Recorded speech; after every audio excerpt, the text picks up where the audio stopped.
நண்பர்களே, கல்லீரலில் நச்சு அதிகமா சேர்ந்திருக்கான்னு எப்படி தெரிஞ்சுக்கிறது? இயற்கையா அதை எப்படி சுத்தம் செய்யலான்னு பார்க்கலாம்.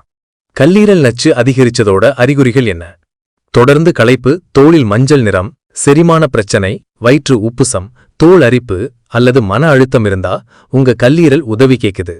இந்த அறிகுறிகள் நச்சு ஓவர்லோடு, மது, பதப்படுத்தப்பட்ட உணவுகள் அல்லது மாசுபாட்டால் வரலாம். இயற்கையா கல்லீரலை சுத்தம் செய்வது எப்படி? சிட்ரஸ் பழங்கள் தினமும் ஒரு எலுமிச்சை அல்லது ஆரஞ்சு சாறு குடிங்க.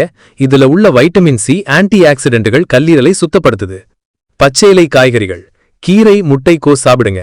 இவை கல்லீரல் நச்சை வெளியேற்ற உதவுது. மஞ்சள், ஒரு சிட்டிகை மஞ்சளை பாலில் கலந்து குடிங்க. இதுல உள்ள குர்குமின் அழற்சியை குறைக்குது. தண்ணீர், தினமும் 2-3 லிட்டர் தண்ணீர் குடிங்க. இது நச்சுகளை வெளியேற்ற உதவுது.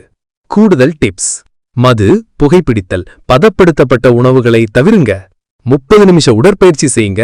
இது இரத்த ஓட்டத்தை மேம்படுத்தி கல்லீரலை ஆரோக்கியமாகுது. எச்சரிக்கை: இந்த அறிகுறிகள் தொடர்ந்தா உடனே மருத்துவரை பாருங்க. கர்ப்பிணிகள் அல்லது மருந்து எடுக்கிறவங்க மருத்துவரை கலந்தாலோசிங்க. இந்த வீடியோ பயனுள்ளதா இருந்தா லைக் பண்ணுங்க, சப்ஸ்கிரைப் பண்ணுங்க, நண்பர்களோட ஷேர் பண்ணுங்க. உங்க கருத்தை கமெண்ட்ஸில் சொல்லுங்க. நன்றி.